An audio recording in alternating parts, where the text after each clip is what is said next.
Halo teman-teman pecinta catur, selamat datang kembali di Rahek Chess Channel. Kali ini saya akan membagikan sebuah partai yang menarik pada semifinal Legend of Chess tanggal 31 Juli 2020 kemarin.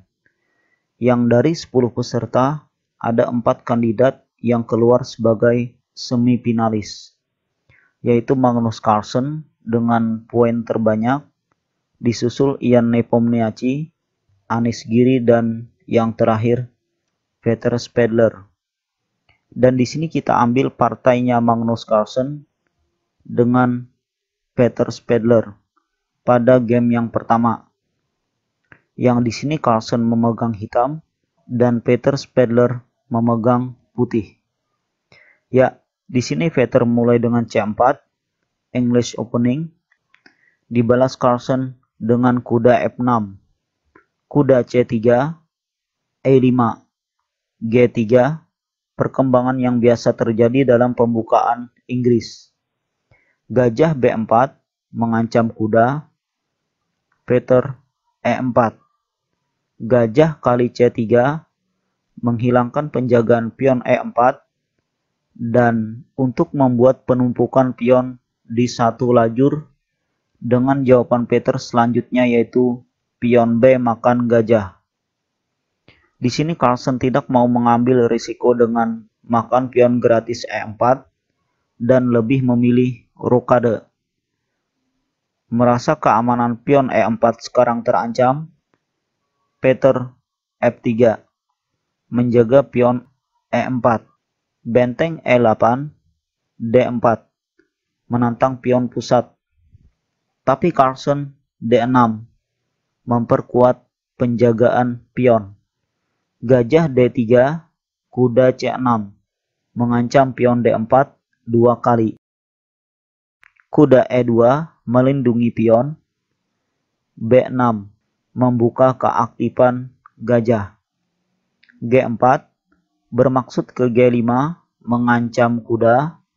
Sekarang Peter mengubah pola permainan dari tertutup menjadi lebih terbuka dan agresif, menekan posisi raja hitam yang sudah melakukan rokade. Tapi Carlsen mencium rencana tersebut dan mengambil langkah pencegahan dengan kuda D7, memanfaatkan kelemahan putih di petak H4 yang tidak terkontrol. Hal ini membuat Peter memilih langkah rokade, mengamankan posisi raja.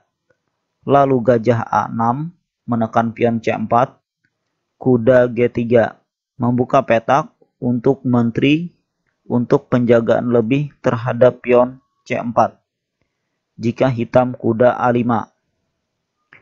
Tapi langkah kuda ini membuat penjagaan pion D4 jadi longgar dan Carlsen langsung pion kali D4, pion makan, kuda makan pion. Carlsen unggul pion. Seterusnya Peter gajah B2 mengancam kuda. Kuda menghindar ke E6, sekalian menjaga petak G7. Juga memungkinkan kuda ke petak F4.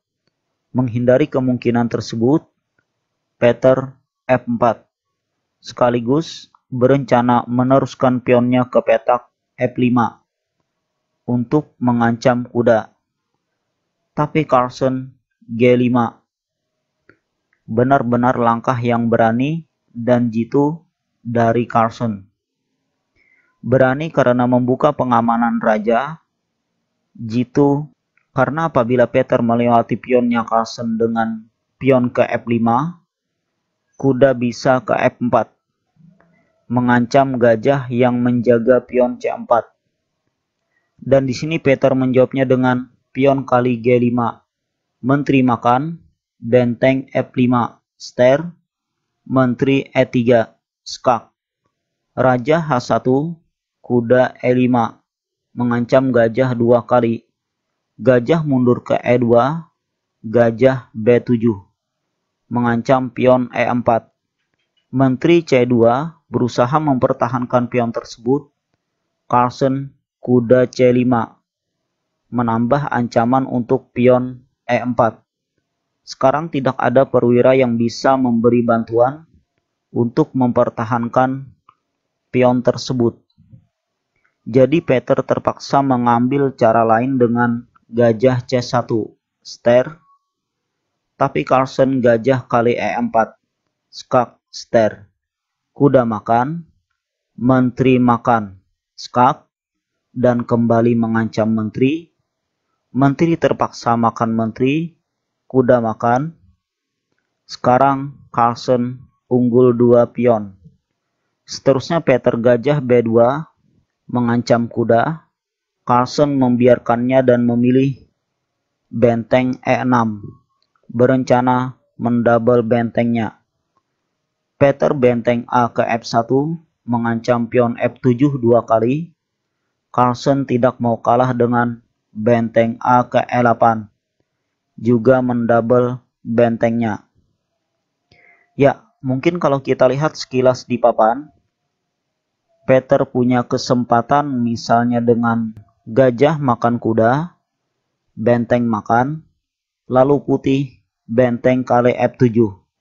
Memang di sini Peter bisa mengejar ketertinggalan 1 pion. Tapi tentu saja setelahnya hitam kuda D2 mengancam benteng, juga membuka ancaman benteng 2 kali terhadap gajah. Di sini putih jika ingin mempertahankan gajahnya dengan ke D3, maka harus merelakan bentengnya. Karena itu di sini Peter memilih langkah lain dengan G5. Carlsen kuda D2 mengancam benteng. Benteng menghindar ke F2. Lalu Carlsen kuda E kali C4. Mengancam gajah, juga membuka ancaman 2 kali benteng terhadap gajah. Di sini Peter Spadler menyerah karena jauhnya kekalahan jumlah materi seperti pion yang tidak mungkin bisa dibendung hitam. Kalau permainan dilanjutkan, gajah makan kuda, kuda makan, mengancam gajah B2. Langkah terbaik putih di sini adalah gajah C3, menjaga petak S1 dari ancaman skak benteng. Benteng E3 mengancam gajah, gajah D2 balik mengancam benteng, dan tetap berusaha mengontrol petak S1. Benteng E2 mengancam gajah 2 kali, dan menantang benteng F2, gajah kembali ke C3. Benteng makan benteng, benteng makan. Lalu hitam C5. Ya, kawan-kawan bisa melihat sendiri bagaimana dominasi pion hitam yang tidak mungkin bisa ditahan putih. Jadi cepat atau lambat, putih pasti kalah. Oke kawan-kawan, jadi inilah salah satu partai semifinal Legend of Chess kemarin antara Magnus Carlsen melawan Peter Spadler. Ya, sekian video dari saya. Kalau teman-teman menyukai video ini silahkan share ke teman-teman yang lain. Terima kasih atas like dan komentarnya. Salam pecinta catur.